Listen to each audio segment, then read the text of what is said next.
Good afternoon, everyone. Today our topic is Survivors Circle 1. With me is our guest speaker, Ms. Catriona Gillespie. Thank you. Well, one of the things I wanted to discuss today when Avasu briefed me on this idea, I immediately thought of the film The King's Speech and how it shows how the arts impact our lives. The trailer for the film was Find Your Voice, and I think that's very apt, not only in the context of the film itself, where King George VI learns to overcome his stammer to lead his nation against the Nazis, but also I think that the arts help us all to find our own voices. I know from personal experience, having been a musician for about 15 years, that I've found greater self-expression and greater inner peace through the arts, specifically through music. Music says things to us that need to be said, and yet things for which there are no words. This is quite elegantly portrayed in the film towards the end, when King George VI is giving the famous radio address in 1939, starting in this grave hour, where he warns the British people that they are now at war with Germany. And the really brilliant part is that he does find his voice. He does become able to speak to his people, despite having an unenviable childhood and a really, at times, paralyzing stammer. His speech at Wembley in 1925 proves that. And through it all, he does find his voice. And one of the things that he does to conquer his stammer is that he sings. And I sing as well, but I do it more for self-expression. So, Avasu, have you seen the movie The King's Speech? Sorry, I have not. Well, it's a really lovely film. Won an Oscar for Best Picture in 2010, and Colin Firth, who played King George VI, won for Best Actor. So, and Geoffrey Rush played Lionel Logue. It's a truly remarkable film. I think it deserved to win Best Picture. And it demonstrates, I think, the importance of the arts, because we get to the end during the famous radio address. One of the things they do is to convey the king's inner emotional mood, both in having to give the speech and in having to tell his people that they are now at war. In the background, the second movement of Beethoven's Seventh Symphony plays softly and then very gradually rises in pitch during the film version of the speech, until there is a part in the movie where we're watching him give the speech, and yet only the Beethoven is audible. And yet we still know exactly how he feels without him having to actually tell anyone. And of course, one of the points of the film is that he has such difficulty telling anyone anything that in a very eloquent way, the Beethoven speaks for him. And I've always rather felt that Beethoven spoke for me, too. He's always been one of my favorite composers. Are you familiar with the work of Beethoven at all? I am, and I love him very much. The unfortunate thing about watching movies, because I cannot afford to watch movie at all, to see movie, because my head has been injured nearly 46 years ago. Therefore, I have very little brain left. And if I watch television or movie or video or anything, my brain gets sucked out. No life, no good. Like that, I'm so sorry. That's the reason. It's not my role. It's not my job to watch anything, to see any visual. It's other people's. I make them, but sorry. But I'm very grateful for Beethoven. I love his stuff. My favorite composer. Yep.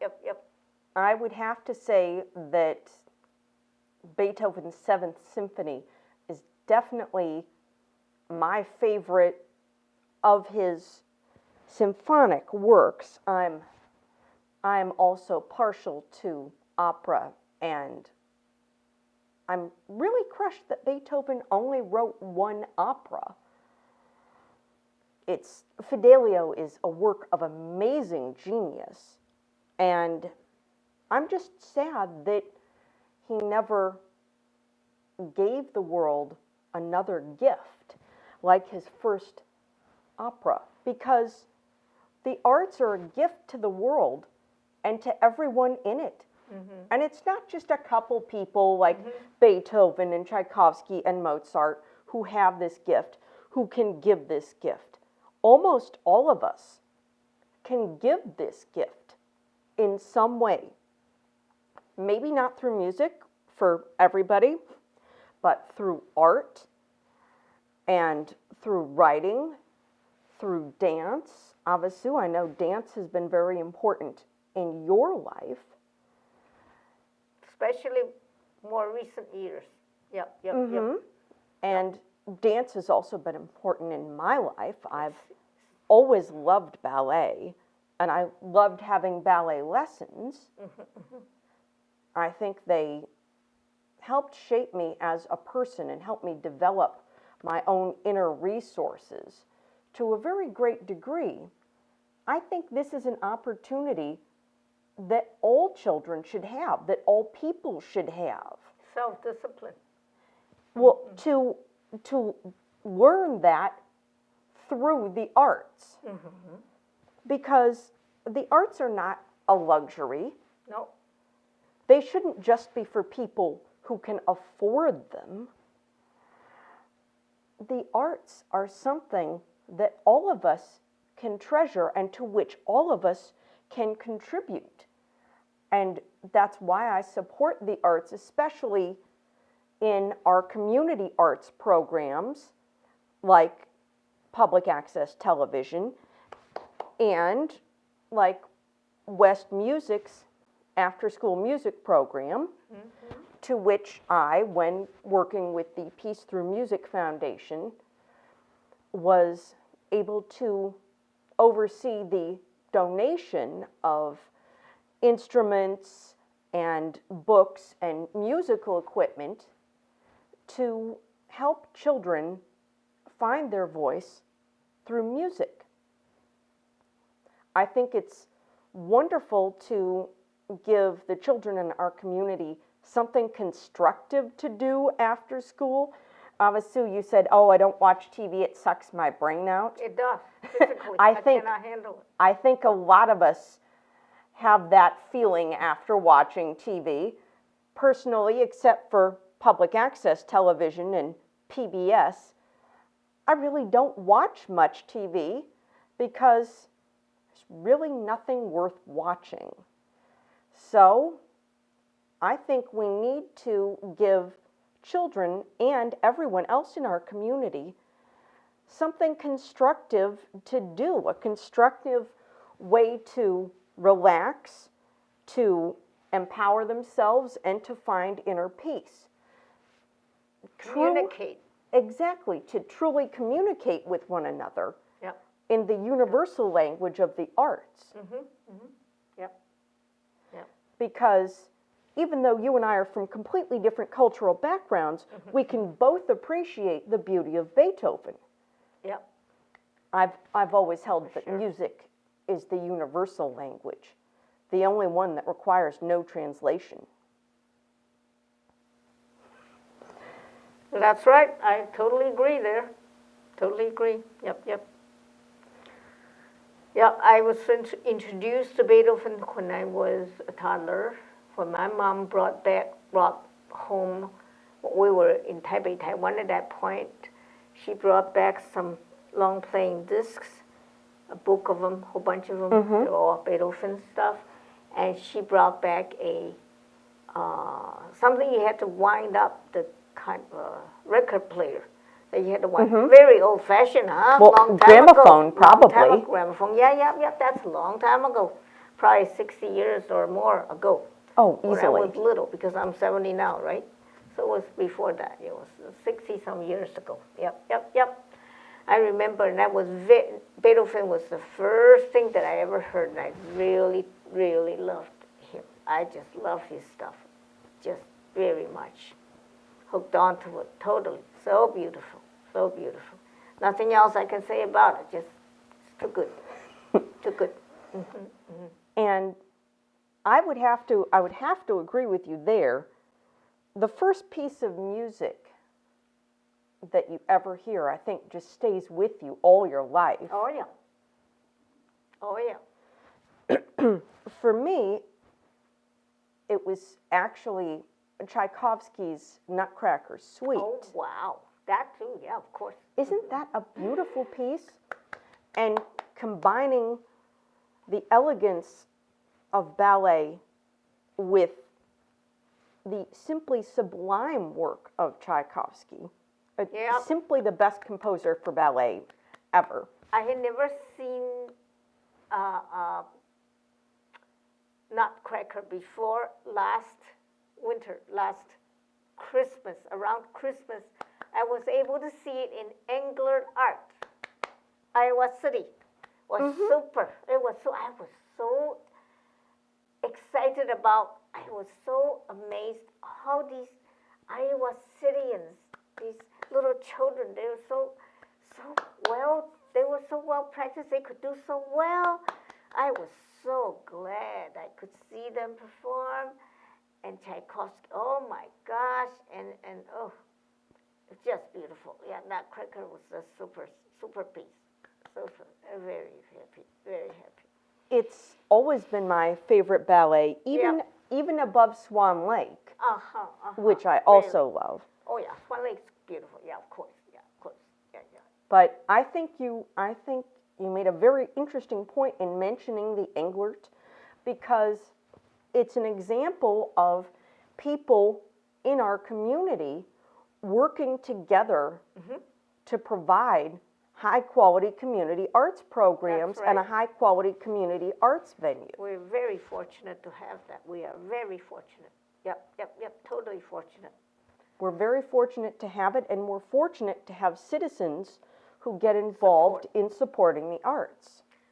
So are we glad that Hencher's theater drowned? Are we glad for that? I'm personally absolutely crushed. I remember going to Hancher so many times. Beautiful, yep. It was such a beautiful building. I'm not a fan of modern architecture 98% of the time. Don't get me started on the Bilbao Art Museum. We'll be here for 3 hours. But Hancher was refined without being overdone. It was modern without being austere. And it had an understated elegance that I felt always complemented the performances but never overshadowed them. Also, it was acoustically perfect. Beautiful. beautiful. Good taste, best. B-E-S-T. Yep, yep, yep. I think that's the way theaters should be. There was absolutely no such thing as a bad seat in Hampshire. No, it's beautiful. See, Hampshire is a beautiful place. I really loved it. It will come back to us in 2016. It's in the process I of being hope built. so. Yeah, it's process of being built. I hope so. I know they have that huge construction site down there on the riverbank. Yep, yep. And I certainly hope that we can continue to get the funding and continue to build because the arts are so vital to our lives. Please. Self-expression is not a luxury. Self-expression is a necessity. Totally. And the arts teach us how to express ourselves. I always felt that as a musician, I should say for people what they cannot say for themselves. Perhaps because they can't find the words, and perhaps because there are no words. But that's why we have music. True, true. Totally agree. Yes, yes.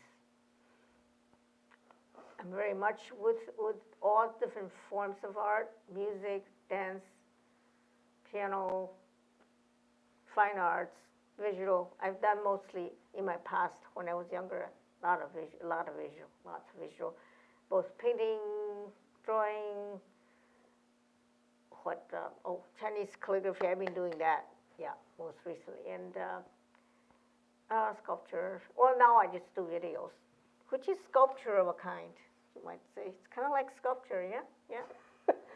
In a way, I think it certainly could be seen as a sculpture. Because moving sculpture. Because the whole point of the arts is expression. Yes, yes. And whether you express yourself through a sculpture or a piece of music or through movement, through dance. I know I've been putting a lot of emphasis on music. Poetry again, but then what is a poem but a song that does not have external musical accompaniment? Poetry is the music of words. That's right, it is. That's true, quite true. Totally. Agree. I've done poetry for many years now, and I've always been very pleased with it. And I have derived a great amount of satisfaction from it, even though I've only had a couple of things published. Still, the amount of satisfaction that I have gotten from just writing my own poetry and from writing my own fiction, and of course, reading some of the greatest authors of the English language, Shakespeare, Jane Austen, Alfred Lord Tennyson, and the like. The amount of pleasure and the amount of illumination of the soul that can be derived from the arts Absolutely. is so amazing and vast. I find myself having difficulty describing exactly how much pleasure can be obtained from the arts. I think they make us all shine from within. Yep. Okay, yes. We thank everyone for listening to us discuss about arts. This is Survivor Circle 1. We're talking about how we survive disagreeable situations such as war, when we're young especially, when we have to encounter things that are not agreeable, that have difficulty, that are not peaceful for ourselves, you know, that we have to survive in that situation. War zone is not the best thing for children, not the best thing for toddlers, not the best thing for anyone at all. But it does happen a lot of times because of disagreements among people. Sorry about that. So, yep, I think I'll do a little bit of dance, just a little bit. Yeah. I thank you for Okay, great. being here today. Great, thank you. Yeah, yeah. We're very grateful for your introduction to the Survivor Circle 1. And we will have more Survivor Circle in the future, and especially because we will gather, we have to do fundraising because PATV's funding is going to be ending the end of the year. I'm sorry to say that. But we have that is you, absolutely we have all of you absolutely helping devastating news. But Please help support the arts in your community. Right, exactly. We have people out there. Everyone supports the arts. Thank you for helping. And I'll do a bit of dancing for you. I receive 0 cents for what I do, but I just do a little bit just to show young people you can grow old and still be moving. Yep.